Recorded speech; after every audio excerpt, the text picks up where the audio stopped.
Part 1 of this story aired in 2022, called Housing Crisis, a Microcosm, which left off with the Tucson Tenants Union stepping in to advocate for the tenants at the Monterey Garden Apartments, where the leases of all 52 units were terminated, forcing residents into a cycle of housing insecurity and homelessness. The story looked at the lack of affordable housing within Tucson and how questionable landlord practices contribute to the growing housing crisis, which has only intensified since.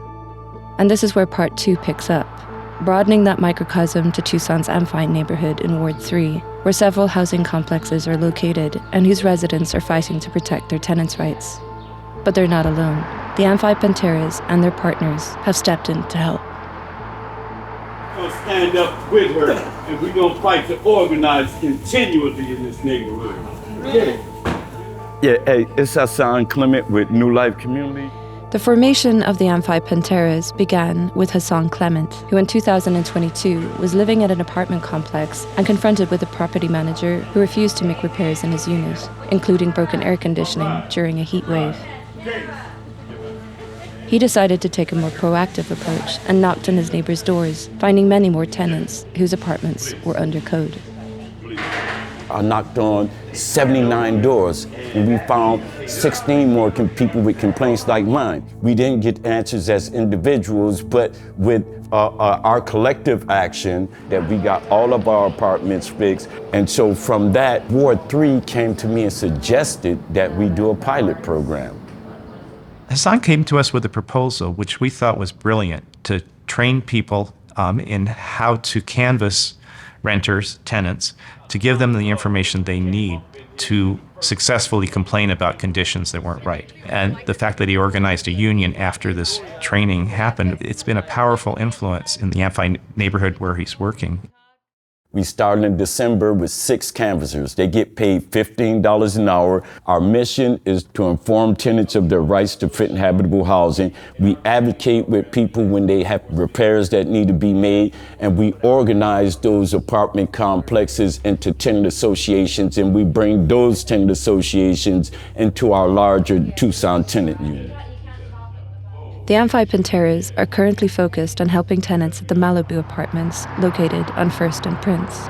There they found multiple tenants living with health and safety hazards, waiting months before anything is fixed or even repaired at all. According to the City of Tucson, a number of code enforcement complaints have been filed in the last few years. From a leak upstairs, the ceiling flooded, and he had like this much water. You could see a water line in the whole apartment, messed up everything in the apartment. Mice, cockroaches, bed bugs. I haven't had a good night's sleep in a long time. He couldn't sleep on his bed. We had to throw the bed away. He was spraying Raid on himself and the animal.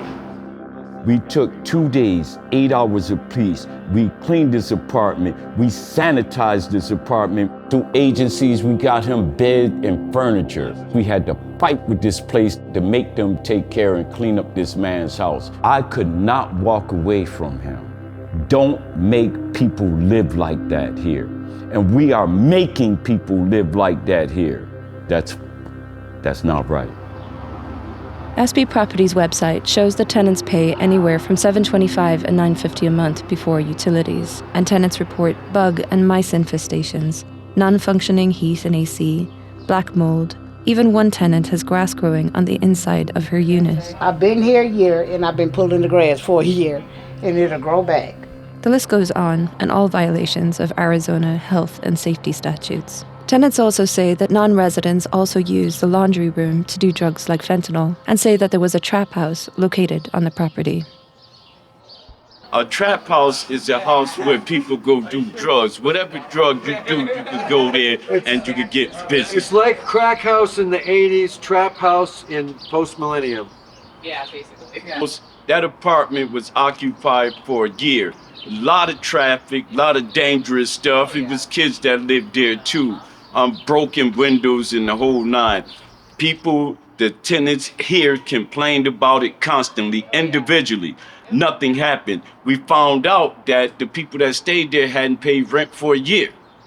The management, now that we starting to organize, they got somebody with a gun in the parking lot out there now. But when this trap house was here and people was complaining about it, that it was unsafe, crickets, nothing. Hassan is referring to a tenant who was hired as a security guard who open carries a gun, and who tenants say taps it when he sees particular tenants, making them feel intimidated and scared. I don't mind if you record, but if you can keep distance, that would be great. Yes, sir. Because he's right next door to the trap house that got boarded up and left. He's telling on us that you guys are here and... Got Brittingham, SB Properties, 2014 Washington State, they had a judgment against him for fraud. They took his license in Washington State. Here in Arizona, he does the same practice. He has a lot of properties here, and he is a slumlord. He has a house in the foothills overlooking the slums that he oversees. AZPM reached out to Brittingham for comment on the Amphi Panteras findings and got a response from his lawyers, King and Frisch.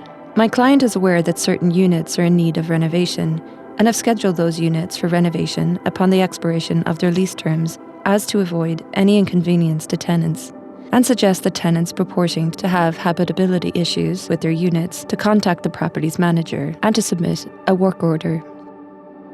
AZPM followed up with Brittingham and Frisch, extending the opportunity for an interview or to be provided a written response to several questions we had.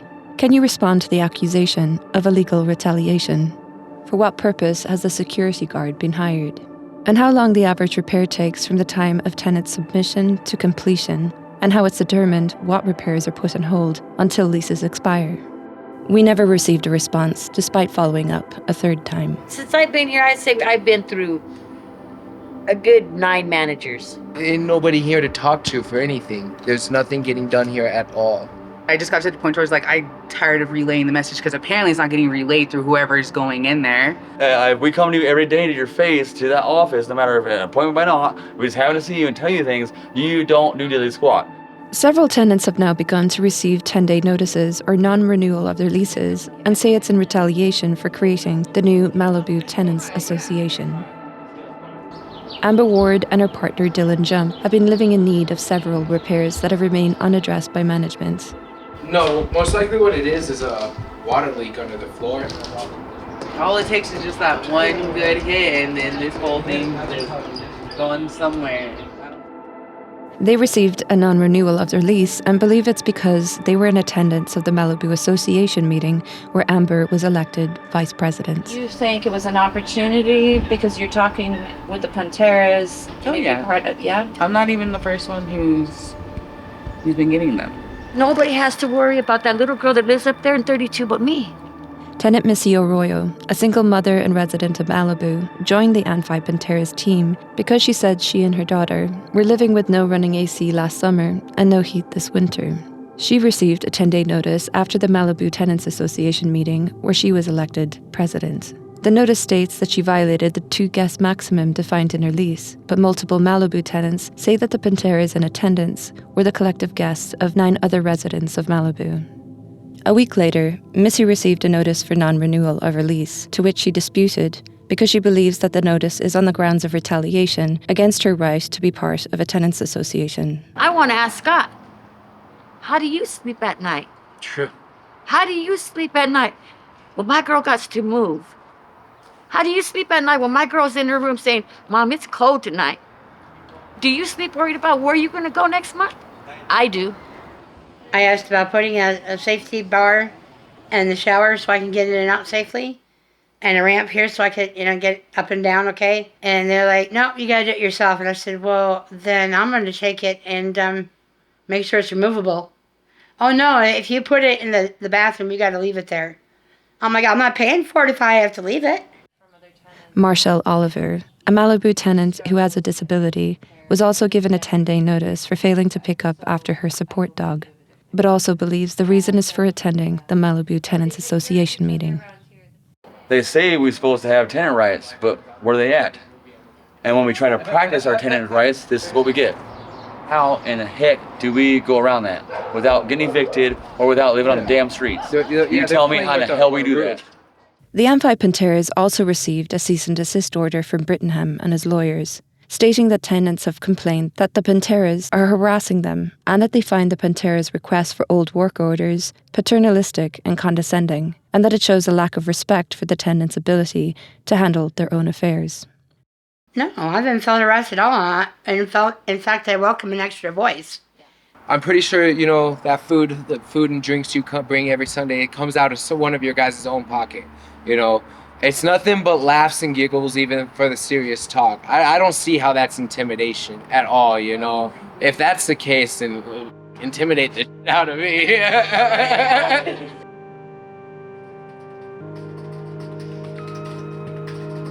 There's very specific things that amount to retaliation. There's 4, actually, and they are specific. One of the 4 is being involved in a tenants union or trying to organize a tenants union or the like. It is recognized under Arizona law that tenants unions may exist. Renters in Arizona are protected from retaliation when they want to organize in a tenants union or association, amongst other activities like submitting repair requests, things like that, and that anything within a 6-month period, if they are doing those protected activities, if it's like an eviction or a cutting of services or anything like that, is going to be presumed as retaliation. So we had the meeting that you tried to stop and you called the cops and the cops came late and the cops went to talk to Missy and you came back 10 minutes later with a 10-day notice to quit, and it's not all tied up. I don't think so. I think that you're retaliating, bud. This is an eviction heat map showing filings in Tucson from 2021 to 2023. It shows why evictions are invisible because they're concentrated in low-income complexes like the Malibu Apartments. This data was compiled by sociologist Keith Bentley, who examines the drivers of state-level poverty rates, inequality, and homelessness. In 2023, he was tasked by the city of Tucson to author the needs assessment of adults experiencing homelessness.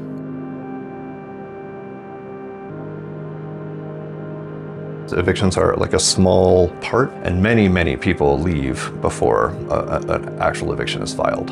And so that is very invisible to us as a community. There's a massive overrepresentation of people of color amongst those tenants. I was quite shocked to see, the negative impacts on people's mental health, their physical health, hospitalizations spike before and after.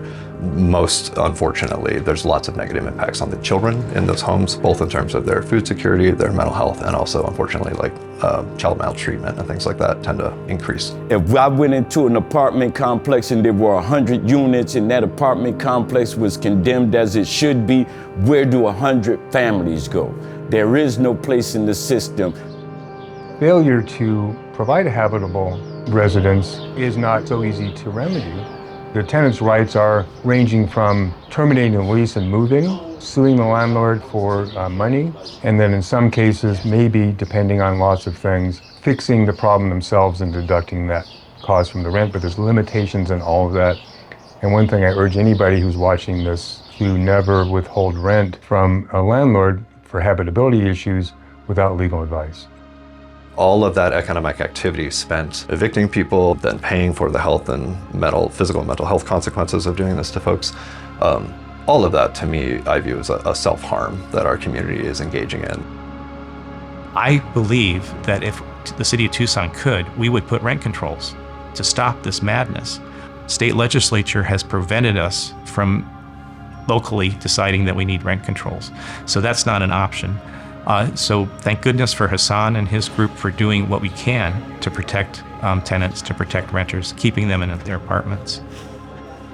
My hope is that, middle class and above allies and people who don't have the same vulnerabilities would more recognize the benefits of both just creating more space and time and support for people who are experiencing housing insecurity to find a reasonable outcome. It's to all of our benefit for that to be a compassionate resolution for the folks.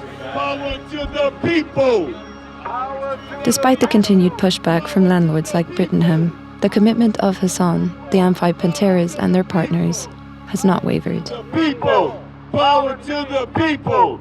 Power to the people! This is a machine, baby, and they ground us up. And what we gotta do is be like Mario Sullivan said, we're gonna put our bodies on the gears. We're gonna make this stop. And everybody say fight, fight, fight. Sounds good. And say it loud. Housing is a right. Fight, fight, fight. Housing is a right. Fight, fight, fight. Housing is a right. Fight, fight, fight. Housing is a right. Fight, fight, fight. Hi, I'm Tom McNamara, host of Arizona Illustrated. Thank you for watching this Arizona Illustrated story here on YouTube. And if you like that one, well, here's another story we think you'll like.